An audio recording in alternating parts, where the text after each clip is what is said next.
Alhaji Lai Mohammed, treachery is what you call this. Why so? Well, you see, when we were campaigning, we campaigned against the PDP because we believe that the PDP, after 16 years, did not live up to the expectation of Nigerians. Now, if any of our members now wants to become Senate President or Speaker, and he's going to make a deal with the same opposition that, was displaced in clear defiance of the party directives, it's treachery. You see, don't forget, because you have glossed over the outcome of this result. If 57 people voted to elect Senate President in total, that speaks volumes. One, it means that there are only 8 senators from the APC that joined the 49 senators from the PDP. If Femi Gbadagba scored 170 votes, again, it meant that out of the 209 members of the APC in the House of Reps, only 30 moved over.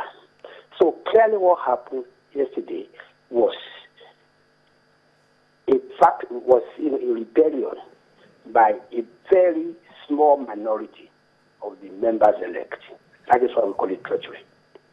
Tell us the difference between what happened yesterday and what happened when we still had Aminu Tambuwal, the emergence of Aminu Tambuwal, when it was time for the party, the PDP at that time, to bring Mulikat Akonde Adeola as the speaker.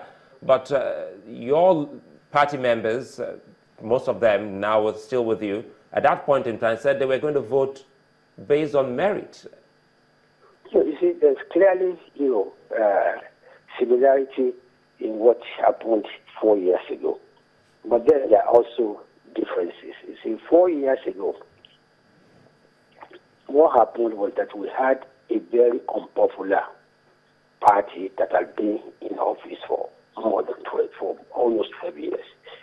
And the implosion in the party was already, imminent. What happened yesterday was quite different. But I don't think we are stupid enough to not to admit that PDP was looking for, for a payback or revenge.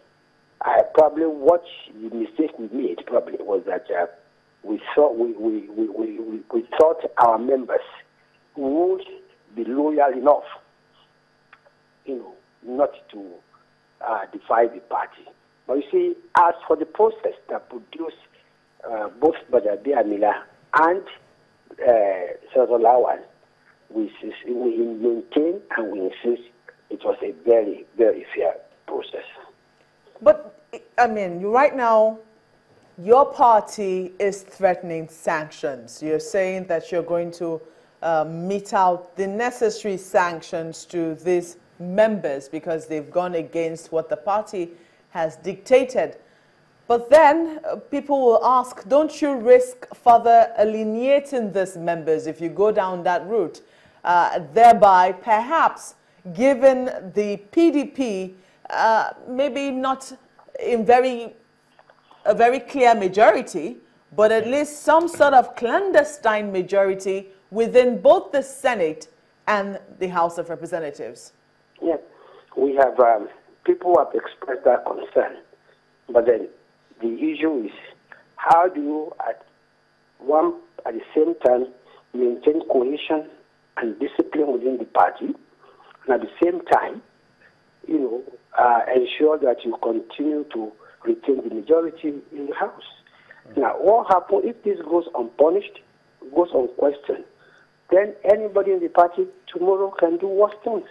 So this dilemma, that the party is facing, and I think as far as party is concerned, it's not so much about, persons or, individuals, but it's about the fact that the party must remain supreme in everything. and that people should put their individual interests, not before the party and national interests.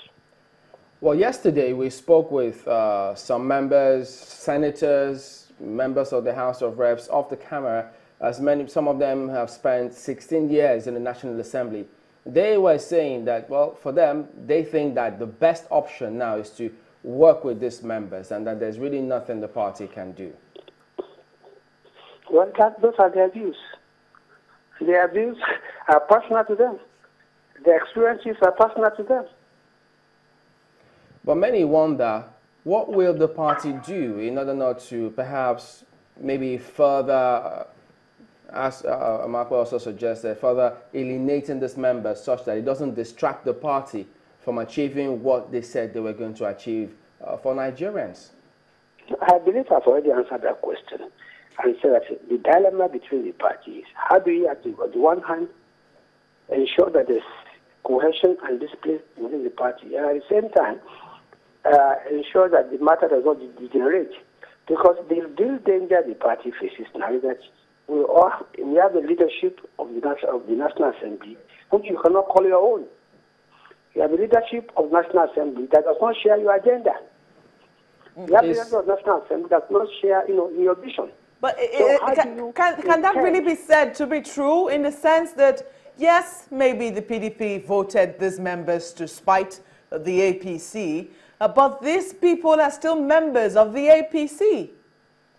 No, you see, I think if you understand how the National Assembly works and the kind of power leadership has, you understand the danger of what happened yesterday.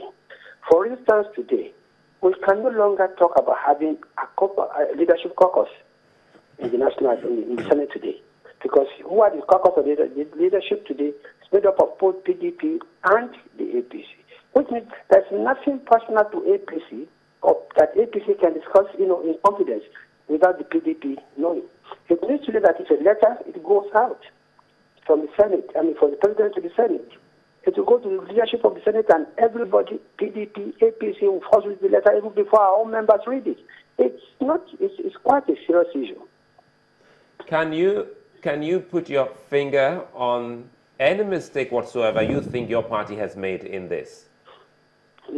Frankly speaking, I'm speaking as somebody who has been involved in all the processes.